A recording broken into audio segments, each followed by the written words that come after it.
Hello and welcome everybody to this keynote on enterprise open source. My name is Sebastian Wolf and I'm working for the SAP Open Source Program Office. In the next few minutes, I'd like to give you some insights how SAP strategically tackles open source, how we think about it, and why we think using and contributing to open source is not only beneficial for SAP as a company, but also for all of our stakeholders. And in the end, why open source is actually a triple win. I'd like to start with a small quote by Marc Andreessen. Marc Andreessen is probably known to many of you. Nowadays, a venture capitalist, but in early days, the founder of Netscape. And he said, software is eating the world. And as we've seen over the last years and even decades, it's really true. Yeah, without software, we wouldn't be at this point where we are right now with respect to progress, not only from a technical perspective, but also from a society. And but it's not only about software itself as a generic tool. We've come a little bit farther than that. And then we come to the quote, open source is eating software.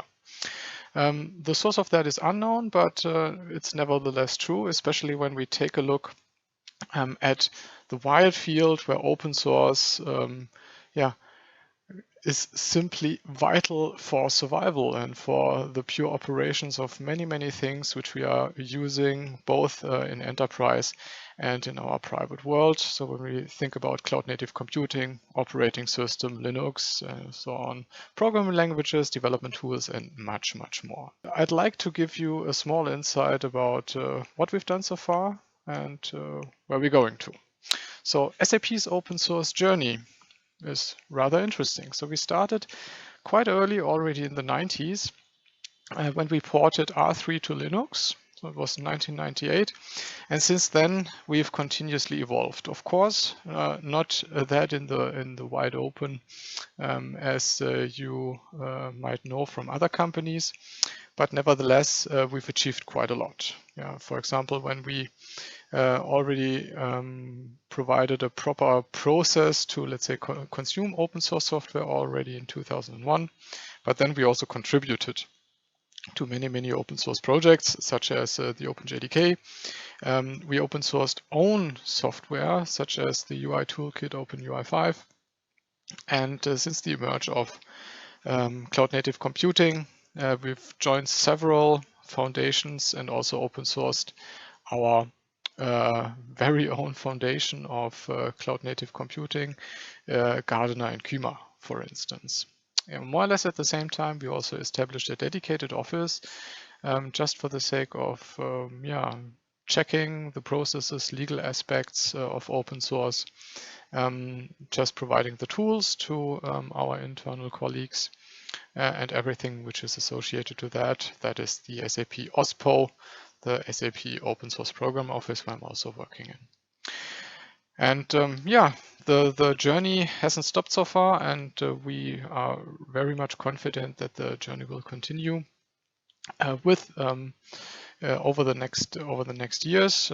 This year, in respecting the COVID-19 pandemic, we've also seen a very prominent example of SAP's open source strategy and commitment. We, together with Deutsche Telekom, we developed the German COVID-19 tracing app called Corona Warn app, which is also completely open source from the very beginning. So we really live according to the principles which we've outlined really quite early.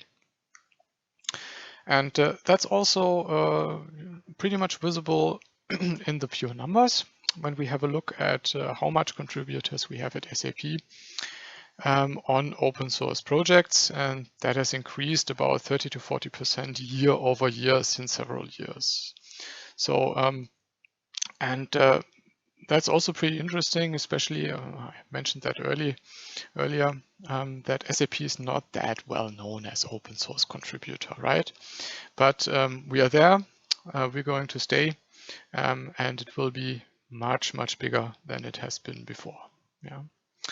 And just a few examples in addition to that chart as well, that even in the overall chart among commercial contributors, we are currently ranked number 9, right? So among other really well-known companies, we're doing pretty well. The same is true when it comes to Kubernetes as some kind of the cloud native operating system. We're also among the top 10 committers. And similarly, even more when we take a look at Knative, we were even the 6th largest contributor in 2019. So it's clear that SAP's contributions are on the rise and continuing to do so. But now coming back to the original topic where we started at the very beginning, a triple win. So before we outline that in detail, I would like to mention a bit who we see as our stakeholders when it comes to open source and the cooperation between SAP and others. Yeah, we have a few stakeholders, of course, internally. We as the Open Source Program Office, some kind of at the core of everything, where we're handling the tools, processes, legal aspects, and several other things. But we've also established a group of so-called open source champions who serve as some kind of ambassadors over the whole company to spread the know-how, to spread the word, the knowledge about open source, how to go open source best, where it makes sense, and where not. So that pretty much in the long run, the whole development workforce becomes a stakeholder of open source, yeah, because we really want to extend our contributions, and therefore we need pretty much everybody, even in such a large company at SAP as SAP is. Second point would be then our customers and partners. Just a few as examples here. It's Bitkom, the To-Do Group, or the German SAP users group, the DSAG. Of course, we are in close contact with them, engaging here and there on several projects, on papers, and also on support, also especially for our customers and partners when they want to do open source projects in the context of SAP. Beyond the real customers and partners, we also see all the developers around the world who might get in touch with SAP on one or the other way. And this group pretty much consists the third aspect, the third group of stakeholders. There we have the so-called SAP mentors. They pretty much spread the word about SAP, the products, support, community work among the development community worldwide. But also we have a dedicated university outreach program, so to educate people who are at the universities, to bring them also closer to the SAP ecosystem, and also to give a lot of things back to them when it comes to education and in similar aspects. So to talk about the first aspect here, so what is in for SAP? Once again, for us and for the development community within the company, we really see a very, very attractive ecosystem when we contribute and also, of course, use open source software. We try our very best, and we do it actually, to establish and cooperate on standards and interoperability.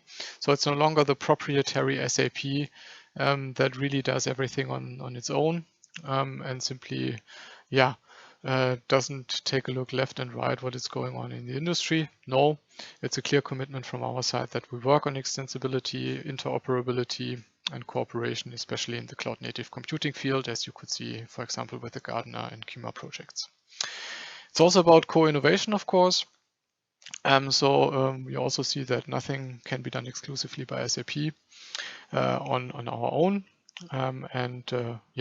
That's pretty much a no-brainer. And in the end, of course, also our HR department is very keen on getting top talents. And once we have a solid and working open source strategy that is also credible, we can attract top talents to work with us, because closed shop, closed source company is no longer that attractive, especially to the young top talents, and we clearly see that. So yeah, these are the benefits for us as a company.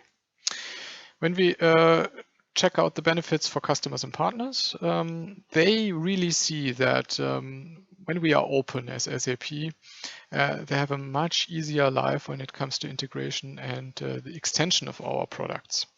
So they pretty much see, okay, SAP is playing an open game. And they really want to convince people by functionality, by support and similar things, and not by locking in customers and partners so that they can't leave. So that's really a mind shift there. And we really clearly see the feedback that that's also very beneficial for them, and then they are easier on getting, okay, we are working with them, we're using their APIs, we're using their infrastructure. That also creates a lot of trust and transparency on their side, which is really, really a good thing. And in the end, they also see, of course, that if it's easier to consume SAP, also with respect to standards, so it's no longer that different to learn everything what we are doing. They also see, okay, it's no longer that cost. It does not create that many costs as it was probably in the earlier days, when also license and similar things were a big, let's say, topic on their agenda. Third point, developer community. There, of course, they are really, really interested, because SAP has this big footprint in the industry that they want to learn how SAP is doing, what is it all about with our products and services, so that they can really learn and collaborate with us, especially with the leading experts in the respective areas, to get into the product, the services, the community, and finally also probably in a new job. So they can create their personal brand by extending our software, by writing something, or simply to learn how it works. They have the access to the code. And finally, probably also to influence how SAP is going forward when they create a pull request or similar, to extend our software by simply creating a bug fix to something which we also already have as an open source project. And there are similar, not similar, there are a lot of examples out there where we really received good feedback about this one. I only present you two of them here for Kyma and for Gardner. So they're really appreciating that they can do fast iterations and feedback loops with us on this new product. That also the engagement with Gardner brings in people from a lot of different levels of experience, so that on all levels people can benefit from the open sourcing of, for example, Gardner. So bottom line, as you can see with these three stakeholders, open source is really a triple win for SAP, our customers and partners, and finally also the developers. And we as SAP still extend that. We want to become better, and also, of course, would like to get your feedback. Where can we achieve more? Do you want to know more about us? Simply have a look at our public pages, for example, our public landing page on open source, our blog posts. Soon we will have a podcast series running exclusively for open source projects and topics. It will be on Open SAP Podcasts. And if you want to reach out to that, or to us, get back to us at opensource@sap.com. thank you very much for your participation in that session, and looking forward to your questions now.